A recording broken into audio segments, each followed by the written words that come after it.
had a website, but it was almost like a vanity project back then. Now it is like an entrance fee to have a business. Good. Hey, I wanted to let you know that the Google guarantee, the Google ads, man, I'm getting 12 to 16 calls a week. My goal is at least do 10 to 15 more years, grow it up, sell it for 40, 50 million, maybe more.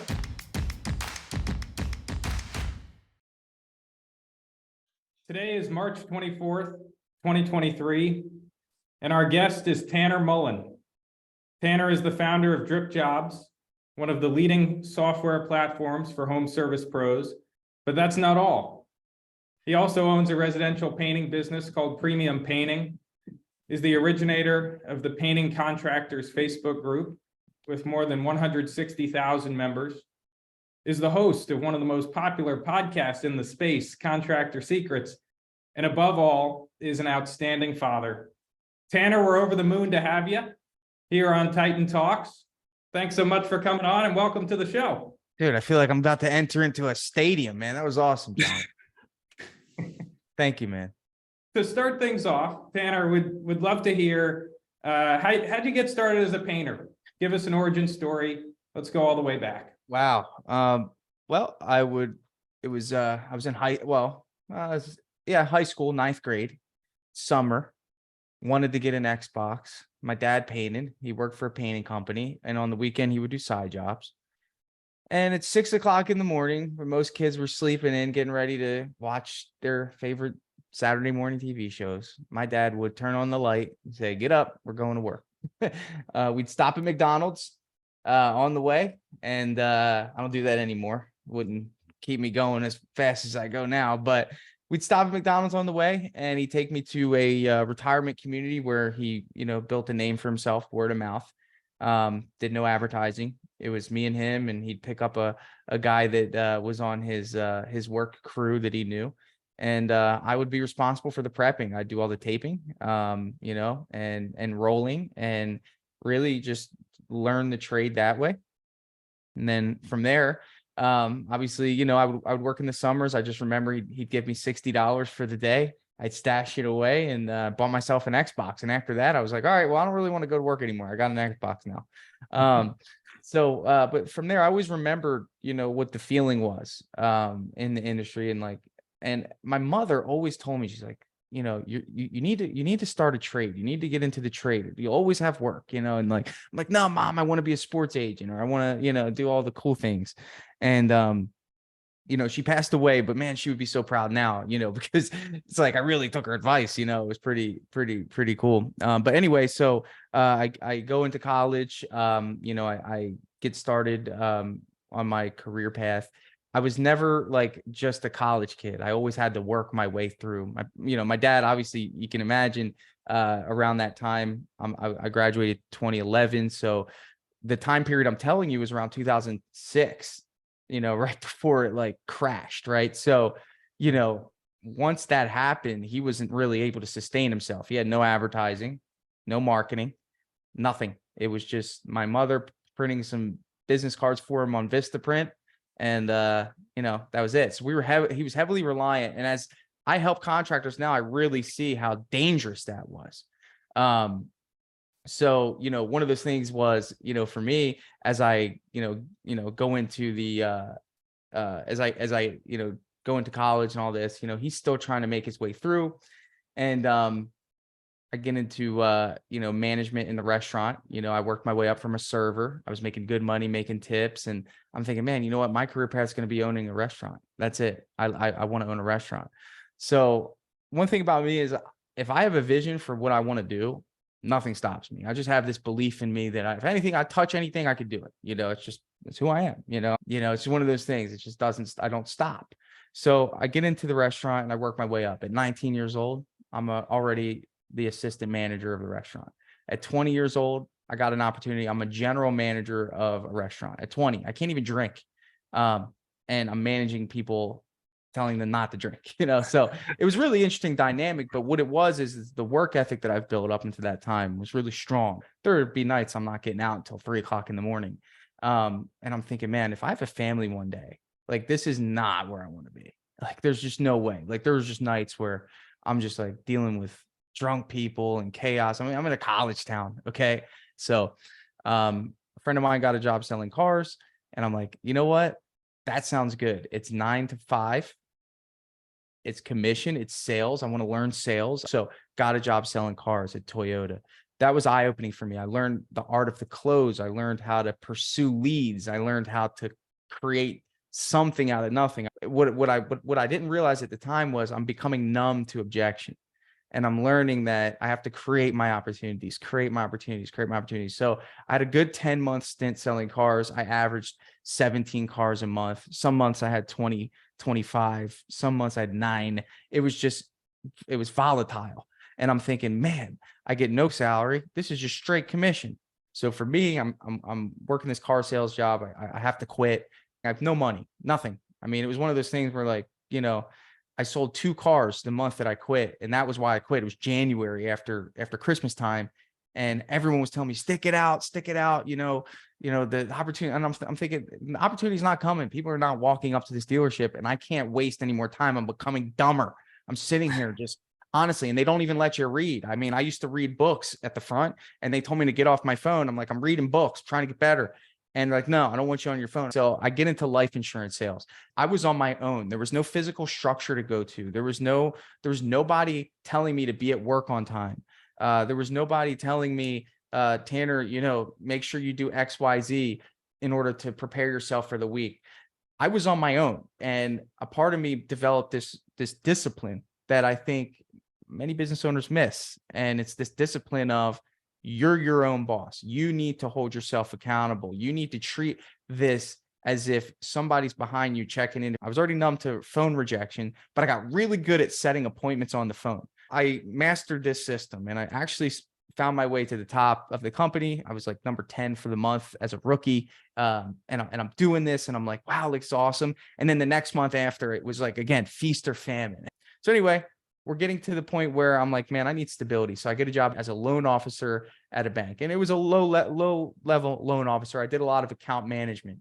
But what was really interesting about this job, and this is where I pivoted into the painting business, is I had an opportunity to sit down with a plethora of people.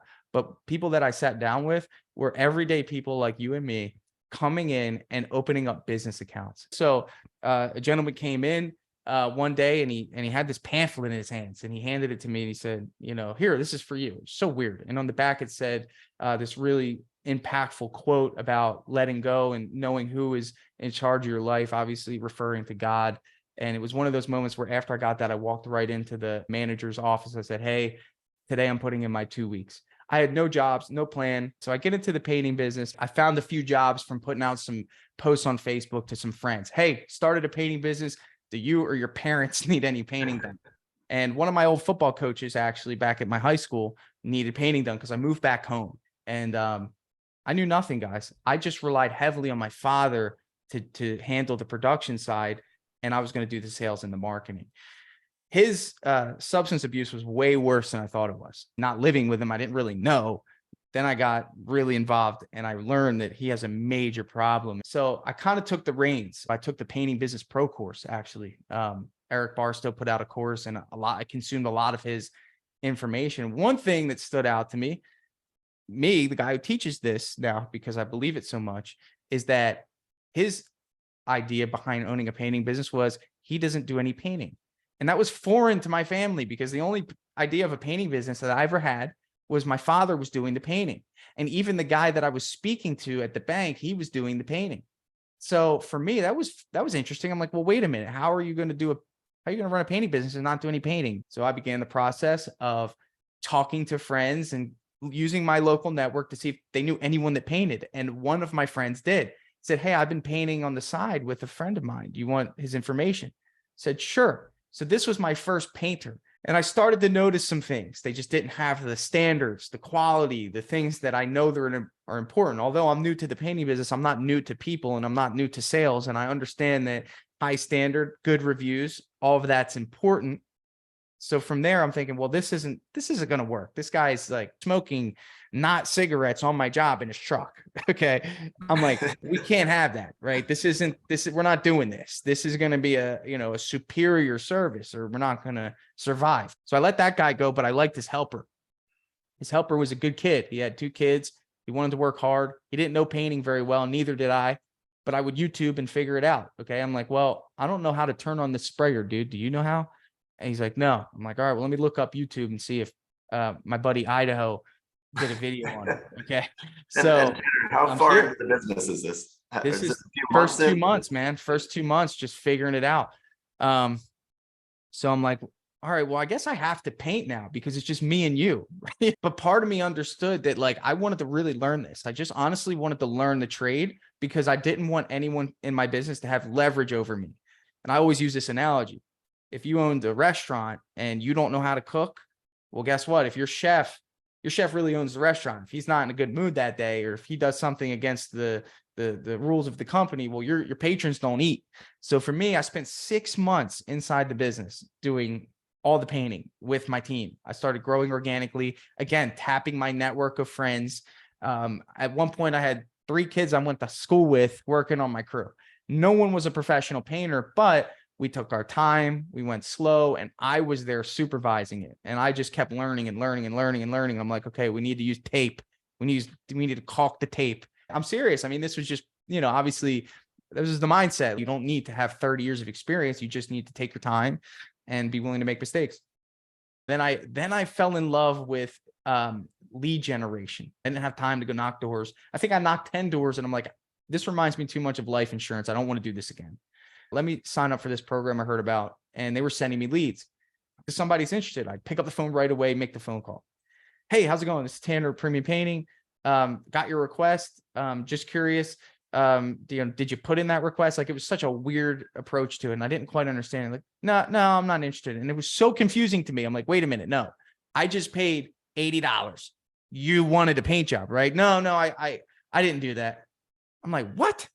So, I got a really good taste of what that looked like. So I'm going in, I'm doing it. And I'm thinking, man, like, as I buy more of these leads, I'm like, man, I'm really losing track of all these people. I'm thinking, man, like, okay, well, I know that I want to text people. I know I want to email them. So when I got that lead, I'd call them right away. Hey, this is Tanner. I, refine my approach. Got your request. This Tuesday at 1:00 work, so I refine that initial opening statement, right? Getting in there, getting that appointment set. From there, yes, that works great. So I'm like, okay, that's cool. Now I can't do that if I can't get them on the phone. And I realized that a lot of these leads are not answering the phone. Why? We just live in that world now. People put in requests. They see the phone ring. Maybe they're at work. Maybe they hate answering the phone like I do. And they work mostly off of email and text. I'll add to it, they're probably getting 5-6 guys calling them if they put it in and they see and they're getting the idea. They're like, oh, I probably shouldn't have done that. Right. So I'm like, all right, well, let me text them. So I created a little note in my phone and I copied that note and I'd paste it in. And I copy that email and paste it in. Now, mind you, I'm on a ladder or I'm like helping my team. Like, this isn't efficient, but it made me feel good that I'm doing something. So a day would go by and I'm like, I still haven't got a hold of 5 of my leads that I just paid $500 for. This sucks. So I wound up creating a spreadsheet. This was just me trying to this is just a natural approach to I got to keep, because what happened is that 1 or 2 people would respond to me after 4 or 5 days. And I'm like, oh, all right, well, that means that this works. It's just a matter of getting people at the right time. We can't make generalizations about people when they buy. We'll create a reason, which is interesting. We'll say, oh, well, they don't want to buy or they're not interested or, that's just baloney, man. They could get home with the kid crying and you call they them. could get home and the kid fell and hit his head and they had to go run to the doctor or the hospital. Who knows, man? You don't know. And you just got to stay true to the systems. I'm like a year and a half in now and I'm buying a lot of leads now. I really got to get into it. I'm seeing a lot of customers. I'm starting to get organic traffic. And I fell in love with automation, using Zapier to zap the customer into active campaign, send out an email. It was just something that I was like, man, this is my style. I'm not really a painter, but I love technology. I've always loved computers and I love building spreadsheets. I love building things that save me time. Right. Anyway, so I'm building out this thing And I'm like, oh, this is great. You know, I got the customer coming in from Zapier to Active Campaign. Boom, send them an email right away. I thought I just solved like the biggest problem in the history of contracting. Okay. Because as soon as the lead came in, within seconds, they got an email. And I'm like, oh my gosh. And then I tied in a text message software to that as well. So now they're getting a text. Dude, I honestly couldn't believe myself. How large was the spike in terms of jobs that you had? You know, to be honest, it wasn't a spike, but what happened was people were booking themselves. So I would be painting and I knew my automation was following up with those leads, dude. Like it was like power, man. It was just like, oh, I don't have to call that lead. You know, they're getting a text message and an email, and then boop, I get another message that says Joanne Smith just booked an appointment for 1 o'clock. And I didn't do anything, man. And I'm like, oh, this is great.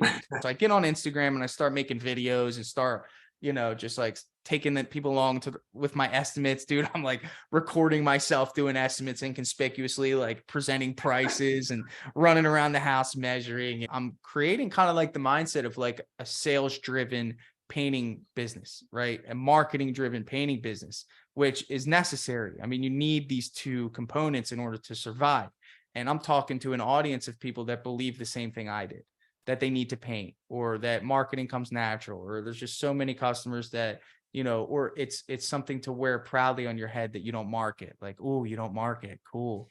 You know, like, let me see how many jobs you do. It's one of the few industries where there's pride in that sense of just being working out. But at the end of the day, you ultimately care about having a good business, feeling stable with the business. I'm getting the word out there. And what I did was I'm like, okay, I got to share this system. You can't keep that to yourself. So I created a program called Trade Thrive. And really all I did was white label Active Campaign. And I built this system out for other people that were doing exactly what I was doing and struggling with what I was struggling with. Is this a side project, Tanner, or is this your first business? No, this was business, Trade Thrive. I mean, you could call it that. What I did was I built out all their emails with their logos and their branding. I connected it to Zapier. I connected their lead for them. I set them up with an appointment scheduler, and then I tied it into whatever other software they were using. So this was all built on Zapier, and it was a huge mess. It was an atrocity. So COVID comes around, and business right now is doing probably about $800,000 a year. I've got it to 2 crews running full time, 2 project managers. I'm an employee-based painting company. I just started my podcast, just doing my thing, right? COVID hit, and I'm like, you know what? Of course, everybody had a moment in COVID to think, right? And make that pivot, you know, like, all right, world's going nuts. What am I going to do? A few weeks inside, we'll do that to you. You start reflecting on what actually. So I get into Instagram and I see this company. They were a really unique username, and I thought it was an app for contractors. They had the job schedule and they had invoicing, but they didn't have what people want, that marketing component, that follow-up automation, right? So I reach out to this company. I'm like, hey, I want to white label your software. And I sit and I write down a 10-page, like, this is all that I want. Like, I was so excited because I'm like, maybe they can build this for me because I need some things added to it. So I'm like, all right, well, maybe they'll build it. So I present it to them. They're like, Tanner, there's no way we're going to build this for you. And everyone's so quick to go overseas because it's cheaper. I was all in, dude. I was like, you know, I knew that this was going to work. There was nothing in my head that said that this wasn't going to work. So they give me a quote to build it. Biggest number I've ever seen. Wow. Talked to my wife, had to really convince her, but she gave me the green light, and we're like, we're going all in. Like, any chance you could share that number? It was above 6 figures. That was the initial investment. Let's put it that way. More than it was probably 75% of all. V1 of the app.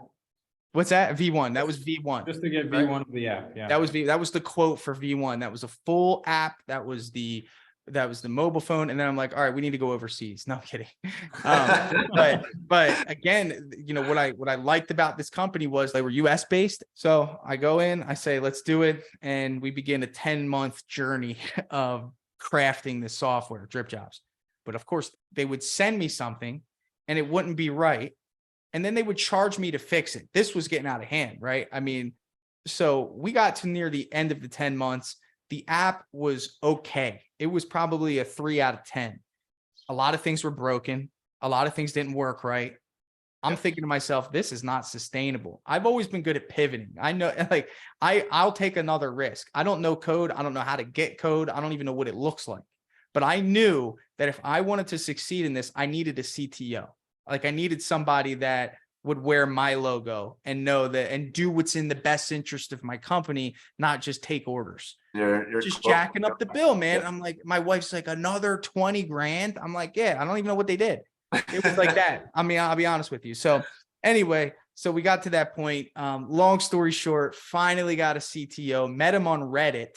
And from there, we have a solid internal development team. We have 6 full-time developers working on DripJobs around the clock. It's amazing. 600 companies use it now, which is amazing. And I honestly feel like we're just an extension of 600 businesses. We're in their pocket. We are, every time that we add a feature, and this is what I don't understand about software companies that don't do this. There's software companies, and you'll hear people say they don't update it. They don't do anything. Like I have a legit responsibility. We just came out with like a feature that allows you to send a blast message to all your contacts, and seeing how many people are using this, like, dude, it's wild. So that's the story. Thank you guys for listening. Thank you, Tanner. That was fantastic. A few follow-ups. For our listeners who perhaps haven't heard of DripJobs, could we do a 101 on what it is? And then would love to dig into the features a little bit.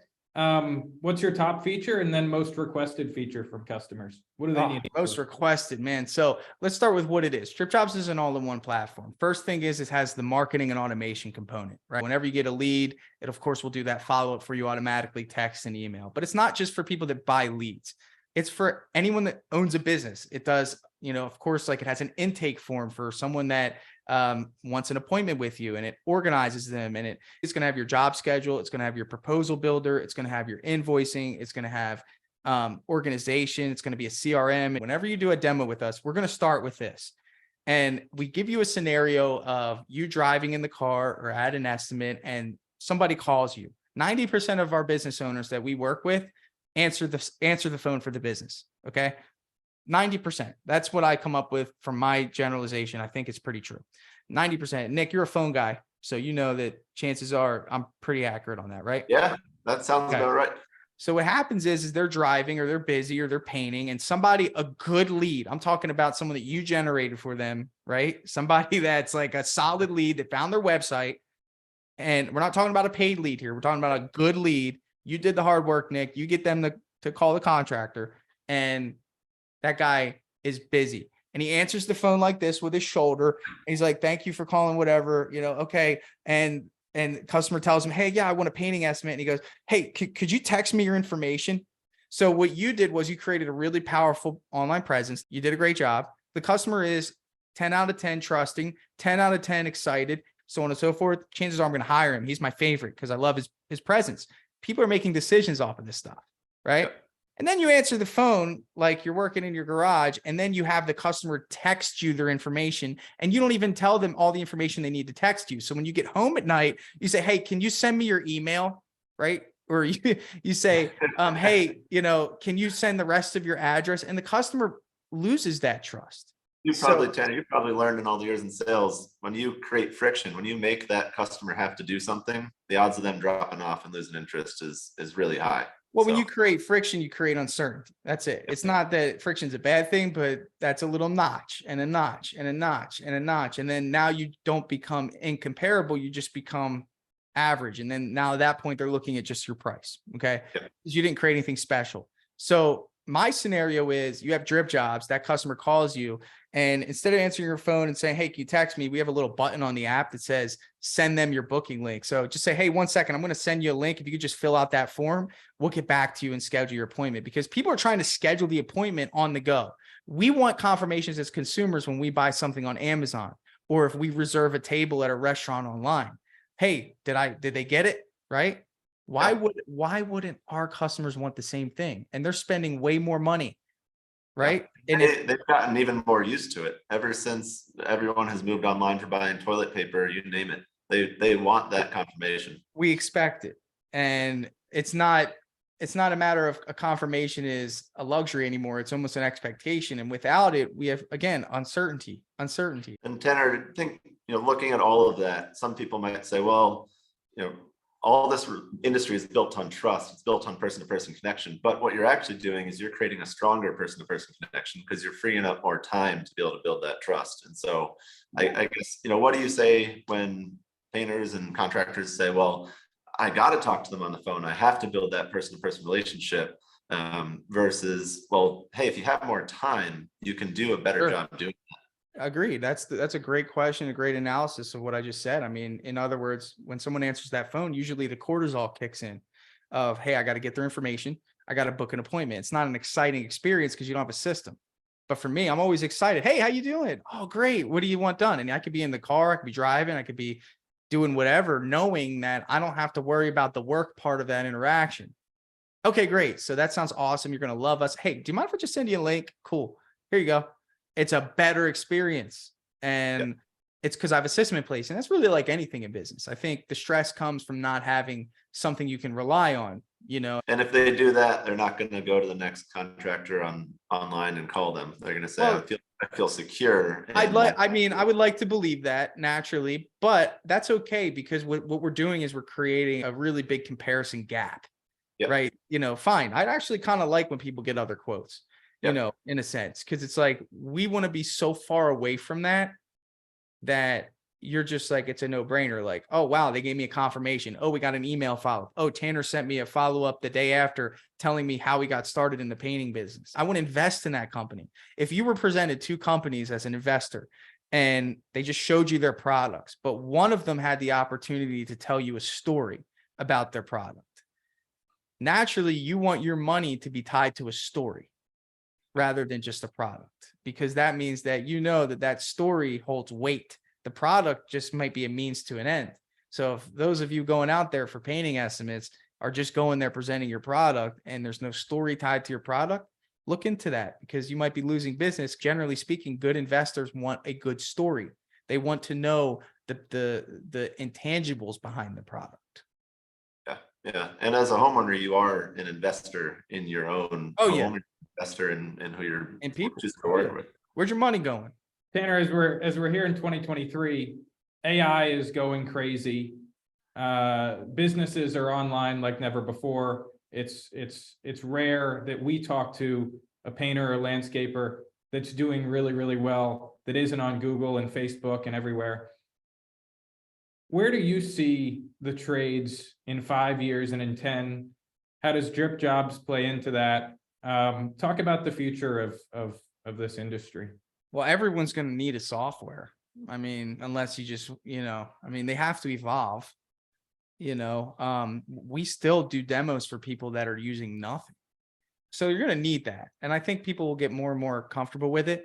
You'll probably start seeing a lot more pop up, hopefully we'll be far enough ahead where no one will touch us, but I think it doesn't matter. Ultimately, I think, this is something I thought yesterday. Google reviews are obviously becoming increasingly popular, right? Over the past few years in your local area, you might see some guys that are touching 100 Google reviews. In 5 years, I think 200, 250 in the painting business will be the par, kind of like how restaurants are. Like some restaurants have thousands. Thousands. Right? It's rare that I go to one that doesn't have thousands. I'm a little worried. Yeah, right. So, to be honest with you, I just feel like the online presence is just going to continue to be the more valuable thing. And I think you need to align your business with the way that people buy. And you always should think that way. I use this analogy. You look at Walmart, okay?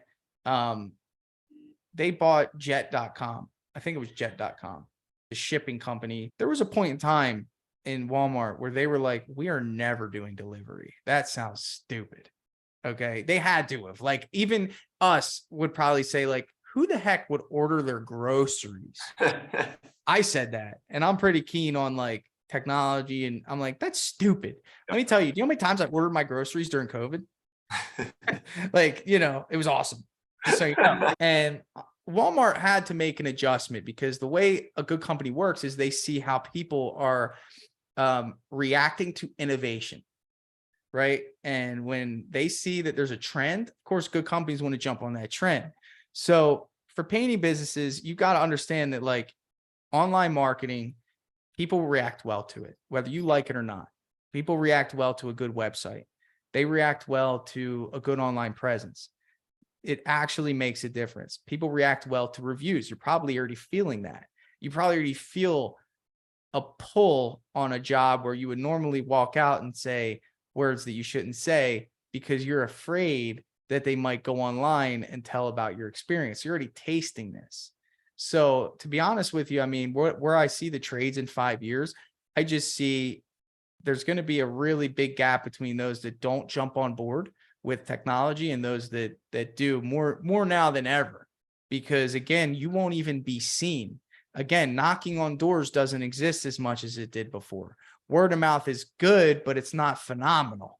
And I think with all the resources that you'll see, the lead generators, great companies that are coming up for marketing. I mean, you're seeing the trend online now. There's a marketing company for every person that every time you get on Facebook, you see another person started a marketing company for painters or roofers or whatever. And that's because digital marketing and the way people buy, people are trusting Facebook to deliver them a result. People trusted Google to deliver them a result, so 5 years, I just think it's going to just amplify what we're experiencing now. I mean, I honestly see DripJobs being the #1 software in the world for contractors. We'll probably supersede Jobber, Service Titan, House Call Pro. It's powerful, and it's a game as a contractor that you have to look at in advance. You can't wait 2-3 years to catch up, because once you fall behind and you're behind a virtual door of not being seen, it becomes really hard. And even for guys that say, well, I get all my business word of mouth now happens online. If you tell a friend, hey, I work with premium painting, that friend doesn't just say, okay, great, I'm going to call Tanner. Yeah, okay, great, here, hang tight. Yeah, exactly. No, they go online and they Google that company, don't they? Yeah, exactly. Where are they? They don't exist, right? Yeah. So that's a great question, Jonathan. Thanks. I want to touch on Contractor Secrets before we wrap things up. You've talked to hundreds of pros, and you have a painting business, as we've discussed all along. What's something you've learned from getting to talk to so many painters and other pros that you didn't run into on your own? Well, one of my favorite series in my podcast is the Breakthrough series, where actually I do free coaching for anyone. You can honestly find my Calendly link somewhere on my podcast and just book a time with me. There's no charge. There's no upsell. I was wondering how that worked. Okay. Yeah, there's nothing. You just go and pick a time, Yep. Here I am in front of you listening to your business story. And I love this because I love giving advice, and I can give it from a perspective that is from my heart. I remember what it was like when I first started. I remember the questions I had. I remember the things that didn't make sense and some of the things that I thought were pointless. And I can give a perspective of someone that's went through all that, can turn back around and say, hey, come on, do it this way, try it this way. So I love that. But what I've learned is this: you have people that take action and people that don't. That's it. I mean, I've done over 150 coaching sessions. They're all logged on there. You can listen to them all. But I have found, and this is just cut and dry, night and day, that there's people that take action in the momentum that would give them the best result, and people that delay. And I'm sure everyone has a different story, but I know one thing about all of these people is that at one point in time, they told themselves that they were going to start a business, and they did it. So they have the muscle. That's the biggest risk that they'll ever take, ever, in their professional lives, is quitting security for uncertainty. So when I tell them to hire a company like Topline to handle their online marketing, there's those that do it and those that don't. Those that do it, whether they are successful with you or not, Nick, they learned. Those that don't do it speculate and find themselves in the same position in a few months that they were when they came to me with their problems. And it's the same thing. So taking action is the key. It's the successful person's gift. If you listen to my story just now, all I did was take action in the midst of uncertainty. they know the answer. They're just scared to do it. Well, they You know choose the answer, and then they get on with me, and then I confirm the answer. And then Yep. for some reason, they look at how much the investment is, or they look at, an experience that they've heard someone else had, and they say, Yep. well, that's not good. And it's like, until you experience things yourself, you'll never fully know. You might know 99%, but not 100. So in the same way that I went to do painting with my team, now I know, in the same way that I started a software company, now I know, and it's like, you just have to be willing to give up the money for the knowledge. And sometimes when you work with a good company, you actually get the result which you're promised in return. So that's kind of what I learned, Jonathan. Awesome. And Tanner, I listened to one of your episodes where there was a business owner who came on and he had, I think, a 5-person team, and you walked through every single one of the 5 employees, and he knew right away that he had like one good guy and he had one really problematic guy. And, Yeah. and throughout the conversation, you're saying, well, the answer, you just got to take action on it. And I think you finished up by saying, well, come back and let's talk in 60 days. And I want to hear that you took action. And I think it's a really good point. You can't know until you try. And the worst thing is just that wonder. Everyone knows. What if? Everyone knows everything. And it's a matter of if you want to have an honest conversation with yourself, or you want to just put things on the back burner, especially when it comes to employees. You might have one cancerous individual in your company, and you might be keeping them because their skill set is the best, right? Or you need them to finish this next job, or you've made promises to them that you can't keep, but you're holding them on and they have leverage over you because of it. And all this kind of trash that happens as you're learning how to own and operate a business, taking action on firing employees quick. So you rip the Band-Aid off, right? All these big decisions that need to be made every day. And some people think that they don't need to make tough decisions every day. I make tough decisions every day because the buck stops with me. I have to have an answer for you. So if I just got better at taking action, that's all. Little by little. And being comfortable with short-term sacrifice for that long-term gain. I mean, when you switched over from, the agency you were working with on building the first version to getting a CTO, I'm sure that was a short-term hit. Dude, that was the hardest month. Dude, my code was in limbo. I didn't even know where it was. Yeah. Imagine that, right? So, and we're virtual, right? So that was tough, man. But it was just one of those things. You have to feel it, right? Everybody has that thing in them that, hey, man, I got to make this move. And the longer you wait, it's going to be painful either way. You're going to have the pain of growth or the pain of regret. And, which one do you want? I like the growth pain. At least I get something out of that. I'll get knowledge at the very least. Exactly. Tanner, you said early on that you wanted to start a painting business and eventually not do so much painting, be the sort of manager and leader that delegates and is in a position to help other people do that work. Now you're in charge of a software company. You have a podcast. Do you do any painting these days? No, man, I don't even have a paintbrush. And it's kind of embarrassing sometimes if I go visit a customer, like, hey, can you do this touch up? I'm like, I don't have a paintbrush, and I got to keep one. But what I love though, honestly, guys, is I love giving people opportunity that there's people out there that do painting, and that's what they're good at, and that's what they know, and that's what they enjoy. And there's people that do the painting, and there's people that create the opportunity for those to do the painting. I mean, one of my best employees, Shamel, he's an artisan. He loves it. I mean, he's just so good at what he does. And I created a place for him to not only do it, but to be respected in an environment where he does it, where he trains others and has a sense of pride and carries the weight of our company in some cases in terms of giving him the hardest jobs. So that's fun to me. And then again, like building our development team, DripJobs, finding what people love to do. They love to code, right? Jonathan, you still love to code?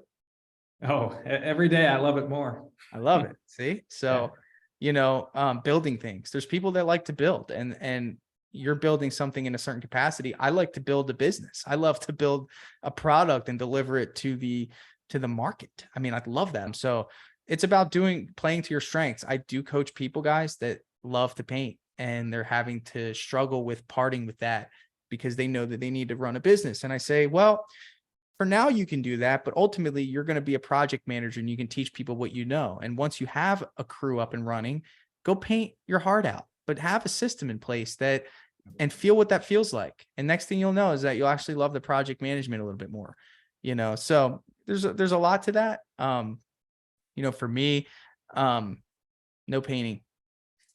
Well, Tanner, thank you so much for coming on Titan Talks. It was great to hear about your journey from the restaurants to car sales to life insurance, finally painting, and ultimately you're building DripJobs, and we're excited watching from afar. It was so good to meet you. Man, this was great, guys. You guys are going to do big things. And I want to make one more point here. Nick, we've known each other for a few years now. Oh yeah. You have a heart for these contractors, man. People usually don't stick around this long. And and I know you had to make a pivot from ProPhone. I know that was hard because you were just, heavy into that. Yeah. Obviously people listen to this, trust you and like you and know you, but maybe some of them are pulling the trigger. Take the action, give these guys a shot.